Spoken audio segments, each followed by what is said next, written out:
waan baay'ee bulbule. Ilkaan keenya addaatee irra keessa kolfina. Nagaa nagaa jechaa somnee dubbii orfina. Garummaan nagaadha waaqaa galatu. Baay'een miilla dhabee baay'een harka dhabee kan nama kadhatu. Kan qalbii gadhiisee ta'eera maraatu. Ani nagaa. Nagaadha.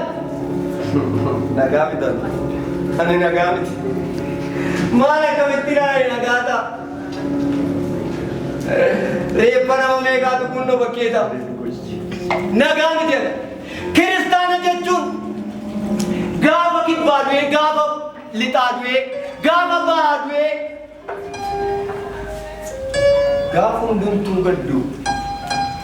Miti isa ofiitti tolee kan isaa gammadu.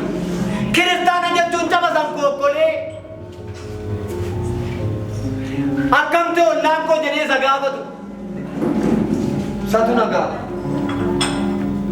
Isatu nagaa. Nagaadha. Nagaa miti. Nagaa miti. In somna maleessa wayyaan nutti bareedee uffannu inni keessa malee hunduu madaalatu ilaallee keessa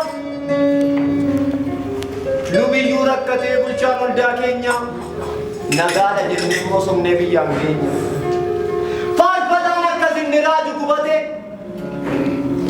garuu maddi nagaa eessa meeqatu gubate osoo gurbaa osoo intalo osaan gafa dhageessee abbaaf abboomamtee haala kee sodaattee waan hundaaf argamtee yaada ishee hubatte kabaduudhaaf fiiddee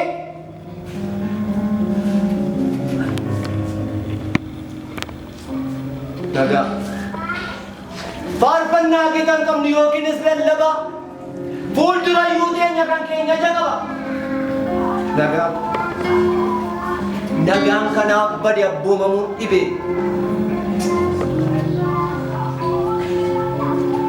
garuu waan tokko dhaga'eenii finfinneetii ka'ee kunoo dhufe as ga'e